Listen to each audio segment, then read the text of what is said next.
The reason owners get stuck is because they don't understand the trade-off and aren't willing to make it, and don't understand how that trade-off shifts over time. 1, 2, 3, 4. Hey there.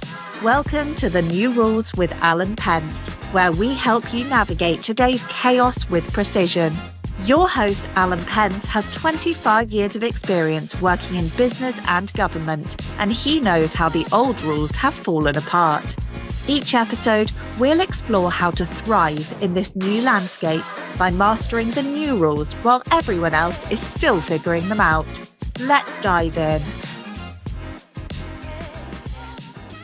All right, we are back with the Small Business Black Holes podcast from the Owner Institute, here with the lovely Tonya Berenson, coming live from equally lovely San Cugat, Spain. How are you this morning? I'm doing good. Well, it's afternoon for me, so yeah. Apologize for the different environment behind me. It looks a little yellow back there, but it's not about your background. It's about what you're going to say. So this week we're going to talk about what? Black holes? Black holes. Yeah. I mean, we've been touching on this for the past couple of weeks, but I think like a little bit more in depth. Well, yeah, some of the companies I've been coaching recently, I'm seeing it, particularly for some of the smaller ones. So I do some coaching through a nonprofit here in DC for smaller companies and, about 1 million or just over. And really seeing this phenomenon when you get into that first black hole at about 1 million, or, it's obviously 20, 30% either way, or can be a little bit more, a little bit less. But you get people where the owner has successfully sold some work. And by that point, you're most likely selling past anything that you personally do as an owner. So if it's a professional services business, you have to bring on other people to help service clients at that point. And product-based businesses, I mean, you've gotten some level of product market fit where people are actually starting to use it who aren't like pilot customers or your people So you're kind of emerging. Yeah, it's the first time you're emerging from being like, having a job where you happen to pay yourself into a real business. Mm-hmm. And I'm seeing it over and over again where people get stuck at that point is that the owner's in everything, right? Mm-hmm. They're in like every box in the organization, from finance and admin to recruiting, hiring, employee management, to operations, to sales, to marketing, to running the organization. Sometimes cleaning is not involved. That's not in my assessment, actually. So it's not one of the questions, but maybe I need to update the assessment. Are you providing cleaning services for your company? That's definitely the first thing we want to outsource. But yeah, it's a really hard time. And I was in it myself, that this is a while ago for me, but you kind of get into this damned if you do, damned if you don't situation where you don't really have enough time to scale the business. And really at this point, scaling is just all about marketing and sales. Like doesn't really matter. Some cases I actually say, don't even worry about, I hate to say this, and I don't 100% mean it, but like, don't even worry about how profitable the work is. Just get work, right? Just see a volume going through, but obviously get more profitable work than less, right? What's the revenue we are talking about? I mean, it differs from business to business, but generally speaking, somebody were to 1 million, 2 million. And yeah. Yeah, just under 1 million up to about 2 is usually where you see this. If you get past the 3 or 4, now you're in a different issue, right? You're hitting the next black hole. But this one is really about getting the owner out of that first level of stuff. So I use that metaphor about the orange and the rind, right? So the orange is the sales and marketing. It's the fruit you want. And the rind is all the stuff you're doing around the bitter rind of stuff that's distracting you from doing that. And what you really see is it's like a cost, capability, all these issues come up because that's a big risk hiring people.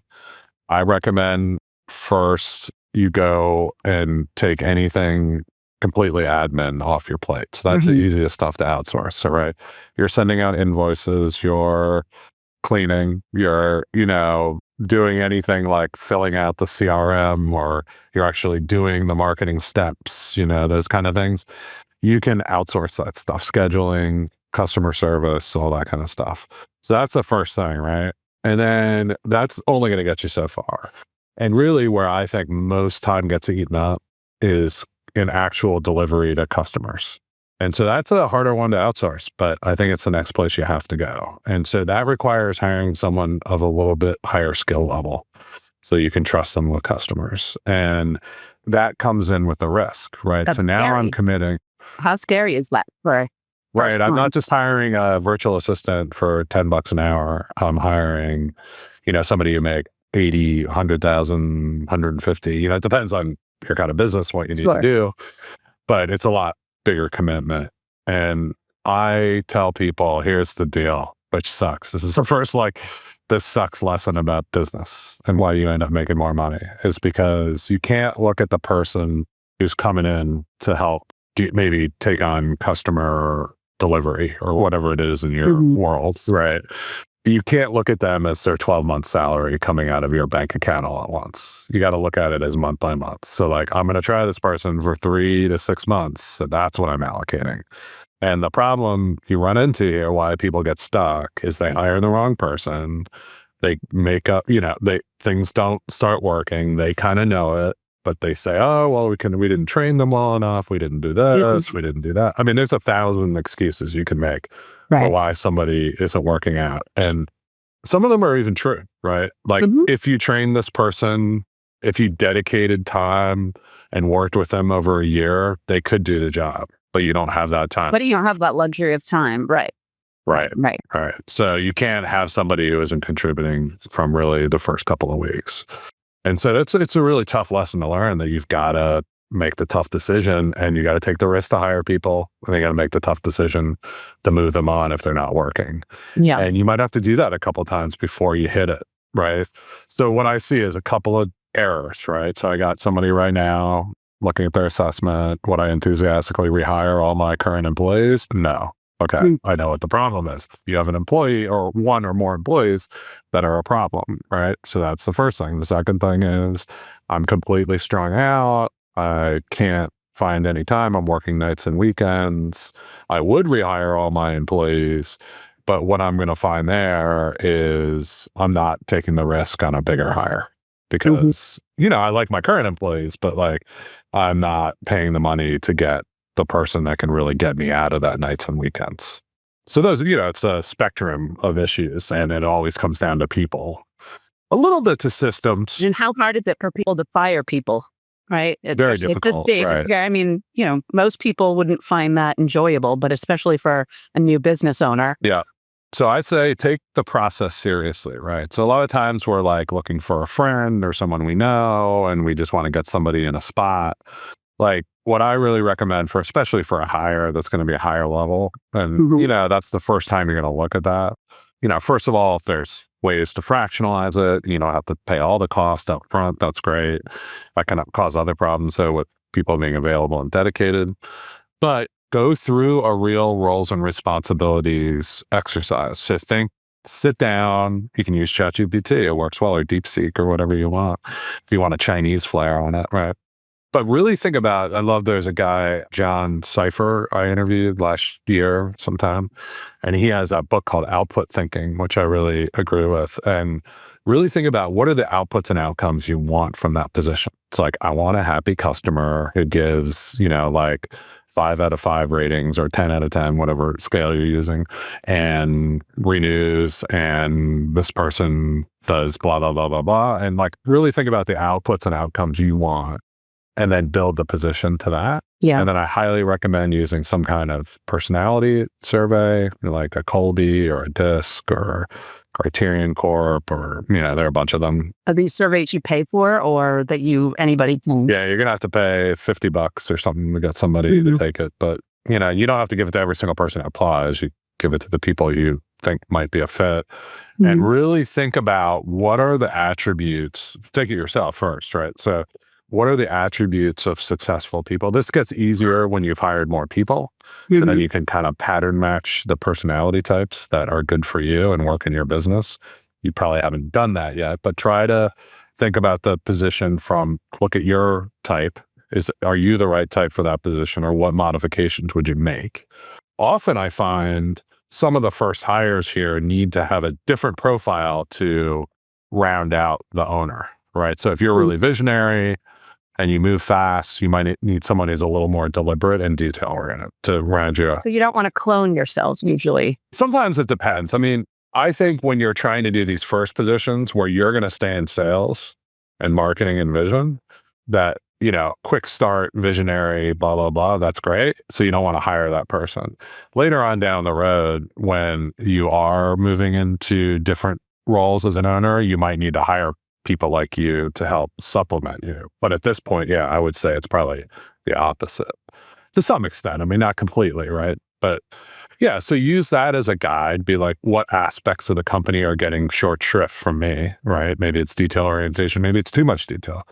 Usually it's lack of detail orientation, but usually, not always. Not always, but owners tend to be, like people who bootstrap a company tend to be salespeople, right? Mm-hmm. Not always, but a lot of times. Or they're, they just good at delivering whatever service or product they've developed. And if they get to a couple $1,000,000, they're obviously good at selling it. So, so it's kind of by default, it's an outcome-based thing. So yeah, like take some time on that process to design the role and really go in, there's a bunch of hiring techniques out there. I don't think any of them are perfect, but you can take some notes from Top Grading, which is a big book. It's a very comprehensive interview process. I think probably so comprehensive that it's not usable by most companies in the modern environment because it's just too much interviewing. People just leave and get another job. But for certain positions, it can work. And part of their spiel is like really go position by position on their resume and ask that what they specifically did and what happened as a result, and ask them and be like, their big thing is threaten. If it's not, it's not positive language. It's like threaten the reference check or whatever it is. So say like, when I talk to your boss at this company, what will he say was the reason you left? Oh, that's the worst question. No, it's a good question. But so I think sometimes that's a little much and people can get pissed off at that and stuff. But the point being like, you have to go in there and you have to ask some challenging questions. Like, what would someone who worked with you at this position say that you did? We are going to, and you can imply that you're going to check reference. I think getting too threatening is like, maybe that worked in the 80s when there were fewer, when unemployment was higher, but like, I don't see how it works today. Goes a little further than strengths and what's your strength? What's your weakness? It's it's like an updated version of that. But really get into like what they've done. Right. Yeah. And particularly like emphasize those outcomes and outputs you're looking for and push them on how those were created other places. Right. And the thing is, at this point, you are not going to get an A player who can go from running your company, helping you do something at $1 or $2 million to like 10 million. The person's going to have to just be good enough to get you selling more. That's the other thing. You can't afford someone who's way more experienced, and it's hard to hit on somebody like that. If they are that great and that experienced, why are they working for you, right? So you're going to get 85% of what you want, and that's got to be enough to get you over the hump to sell more. And this is the whole point of the owner's journey, is like, you're going to have to make compromises and trade-offs along the way. Like I said, like another person I saw recently, way too much process, $1.5 million business, processes out the wazoo. I'm like, dude, you're spending all your time developing processes and not selling enough, right? You need to go sell stuff. Then you'll get chaos and then you need processes. But like spending too much time up front, it's just not worth it. It's it's great and all, but like, I'd rather you sold another $500K at work, right? So at some point that won't be true. So is this all during the chaos zone? You mentioned like there's the chaos zone and what happens during the chaos zone, as you call it. Yeah. So I really think this is like the second bucket. Like the first bucket is what I call bootstrapping, which is really getting past having a job where you happen to pay yourself. And then you move into the second bucket where you're selling more, but it's not always chaos in the sense of like, oh, there's so much work and we can't handle it. That kind of happens a little later. It's more like we're not getting enough stuff in the door, but I'm still overwhelmed because I'm doing everything else, right? And I wouldn't say it's chaotic in the sense of like balls are getting dropped and clients are leaving because they're not getting what they want. That's not happening yet. That happens later when the hub and spoke system for the owner breaks down. That's more like 4, plus. Yeah. 3 to 5, somewhere in there. At this stage, it's more like the owner's burning out. They're keeping everything running, and the owner's super capable, but we're starting to push up against their personal ability to do everything with just some admin help, right? So they've got to get something else in there. It's not going to be their great management hire that's going to be amazing. It's going to be a good enough person who can take enough of the admin and then client delivery operation stuff off their back so they can sell and market more.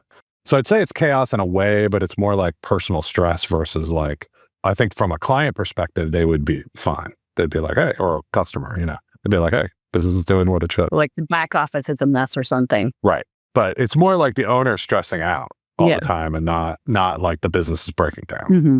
Now, when they successfully sell a lot more and they have that 85% solution as their only like real person who's able to do something a little more, that's when balls start getting dropped. Because now the sales are coming in. The owner can't personally be involved in everything anymore. The way at this stage at 1 to 1.5, 2, they can usually be involved in everything, even though they're working nights and weekends. But that just gets, by the time you get to like 3 or 4 million, you've now doubled the volume, and the owner now starts dropping balls, or the business in general. And that's when you need to go and be like, does that 85% solution work anymore? Does that 85% solution need to go into another part of the business or a more specific part? And now I have more money. Now I can actually hire someone for 150 instead of 85 or whatever it was, right? Yeah. And so at that stage, then you got to upgrade everything. And so the point I'm always trying to get people to see is like, in the words of the famous economist Thomas Sowell, there are no solutions. There are only trade-offs. And like those trade-offs change over time. And you got to keep, the reason owners get stuck is because they don't understand the trade-off and aren't willing to make it, and don't understand how that trade-off shifts over time. They make a trade-off to get to 2 million, but then they don't make the trade-offs they need to get to 5, right? And that's different people, different systems, different role for the owner. Do you find people are resistant to that idea? Have you met clients and coaches that are like, well, no, that's not going to happen with me? Oh, yeah, totally. I mean, it's less that they don't acknowledge that the trade-offs exist. It's more that they just don't want to make them. So it'll be like your cousin works in the business, so you don't want to put him in a different role or fire him. Okay. Right. So you just don't want to face up to that, but okay. You don't want to fire cousin Vinny, right? Right. I call him cousin Jimmy, but whatever. But cousin Jimmy needs to go, right? And like, my only thing is to hold up the mirror and say, this is what's stopping you right now. Okay. So go to cousin Jimmy and be like, man, if you weren't here, I'd have $3 million more, but you're worth making $500K a year. So, whatever. Those are the kind of things that you get, is like people just, look, I don't want to be flip, but I want to be sympathetic. I get it. I had multiple problems firing people. They weren't family members, but it's what's holding you back, right? So it's more, the resistance, I think, is, it's the kind of thing when you tell somebody, they realize it's true, but it's like one of those things that's like simple, but not easy, right? So it's like, it's very simple to say, you need to do X, Y, Z, and here are the problems. It's very hard to like go overturn your business and take the risks and put the money on the table and potentially lose it. I mean, that's the thing. Like when I'm telling people, hey, you're going to have to go spend more to get a better employee, I tell them, I cannot guarantee you that money will be spent well. I mean, you might screw it up and lose some money and have to go back and start over. But the alternative is, right? You just stuck, right? Until the alternative is you keep doing what you're doing until you can't do it anymore. And that can go on for a long time. A lot of people can sustain that effort and they just don't do anything, but eventually it'll catch up to them. So people get stuck here for years, right? That can happen. I mean, for years. If you look at, in years, and in our entrepreneurially days that we do that's the nonprofit I coach in, we show a graphic every session about how many companies get to certain revenue levels. And it's like shocking, like only 4, and I don't know where we got the site for this. It must be some census data, and the data is all over the place. So it's really hard, but just say this is directionally correct, right? It's like there are 28 million small businesses in the country. And some of those are like somebody's boat that's in an LLC. So all right, take out a good third, 40% of them, right? Let's say out of that, 4% ever make $1 million in revenue in a year. And so astronomically small amount. So say that's like $1 million, or maybe it's a little less than that, given that you have the boat LLCs. And then when you go past that, only, I think it's 0.4% get to 5 million. 0.4? Yeah, something like that. Yeah. And it's like, I don't have the slide in front of me, but it's either 0.4 or 0.04. It's like really small. So it's like 10 times fewer get through to 5 million. And then when you get above 10, it's like, it's in the tens of thousands, like 20, I think we quote 27,000 businesses never get past 10 in a year. Level. So like, out of the beginning of say, 14 million or something like that, or 15 million, whatever you want to call it. That's incredibly small number. And so why is that? Well, it's these steps, and they don't get over the steps. The black hole? So the black hole. So I would say like getting to 1 million is an accomplishment, right? I don't call below that a black hole. I call that like, you just have a job and you're doing it. And so that's cool. No shame, right? A lot of people bill, or sell $500,000-$700,000 a year, make good money, they're happy, great. But you don't really have a business, right? You have a job that you pay yourself. So when you get over that million, right, now you're in that 4%. That's very rare. But think about, only a fraction of those people are ever going to get over 5. So why is that? And it's like the owner just keeps doing what they're doing, and they don't spend more time selling. And if they're not selling anything, they don't revise their offer or their product, right? Their service or their product, because it doesn't have good product or service market fit. They don't hire the support so they can sell more. They don't then hire someone to help, deal with the chaos when they do sell more. And then they don't make the right management hires. They hang on to people.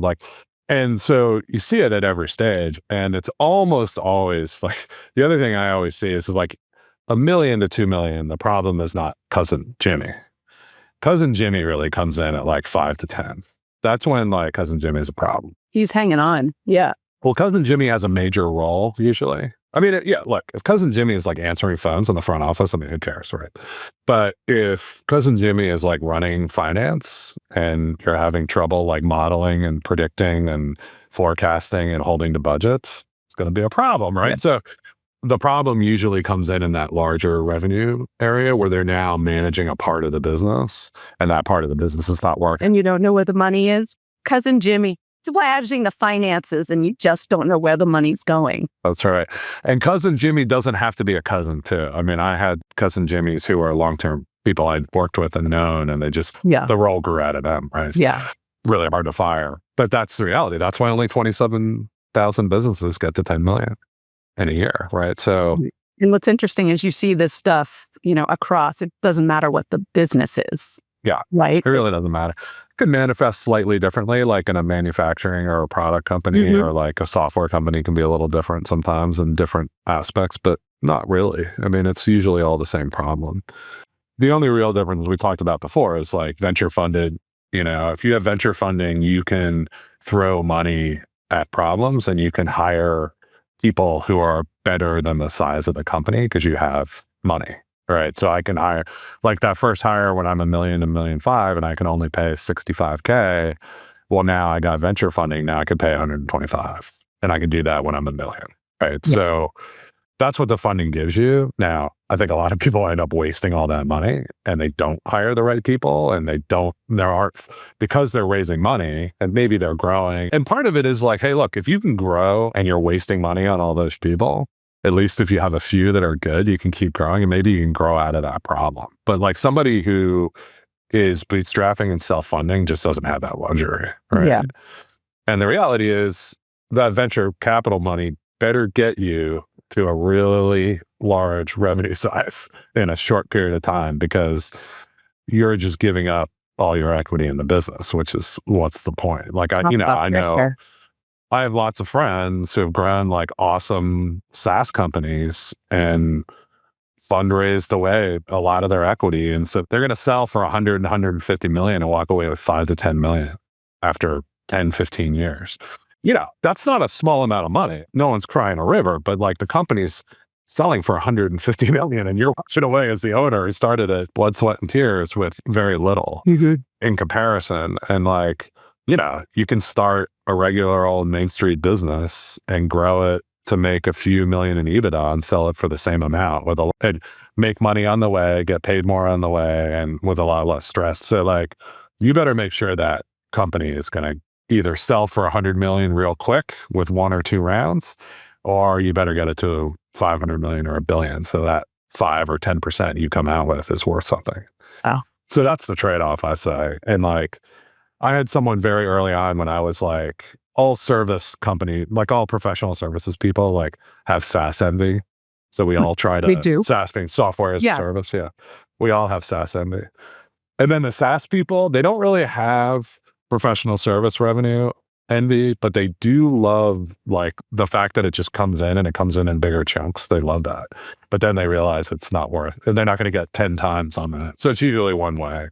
And most professional services business owners try to build a product at some point in their career. They almost always fail. Totally different business model, but we try to build the SaaS. Yeah, they try to build some kind of software product. Yeah. And it's a totally different. I've seen people do it and do it well, but it's really hard. And you kind of have to create, it almost has to either be the company or you have to create a separate company and put it in it. Because all the rhythms, this is a separate topic, but like the whole financial structure and compensation structure of a professional services business is completely different than the SaaS structure. So basically what you end up doing is rating all your profit. And the profit can continue to subsidize a product with bad product market fit. So you're just like, oh, if we put in a couple hundred more K, we can really we'll get it there and people will buy it.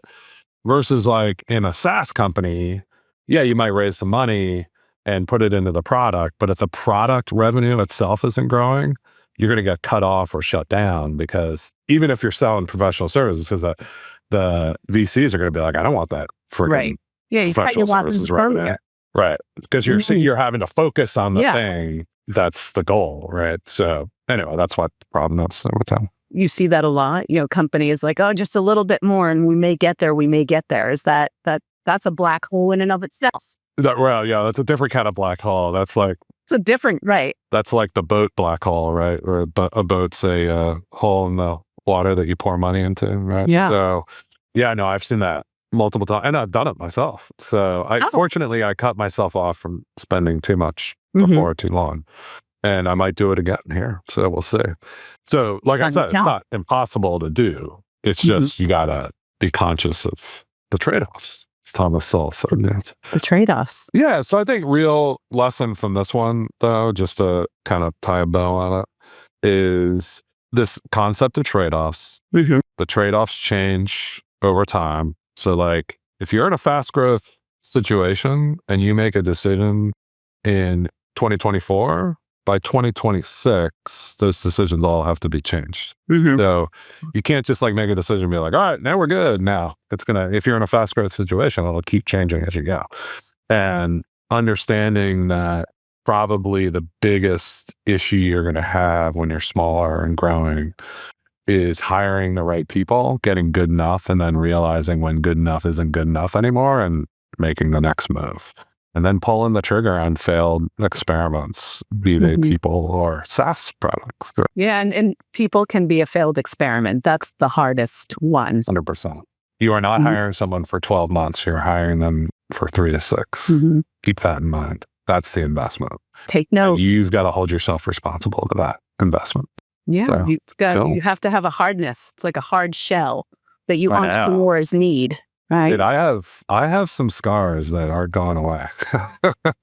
And like, I laugh at that, but it's true. I mean, there are things I've had to do that, look, I'm not murdering anyone, and everybody's been fine, but it doesn't feel great. And sometimes I didn't set it up in the right way because I let it go too long, and then you got to do it all at once and it feels crappy. And like, that stuff sticks with you. So, I mean, there are costs to, having a thriving, great business that makes money. Their costs some way. Absolutely. But that's what you're trying to help other young business owners see and be aware of, which may blunt and not. Or old, young, old, any age.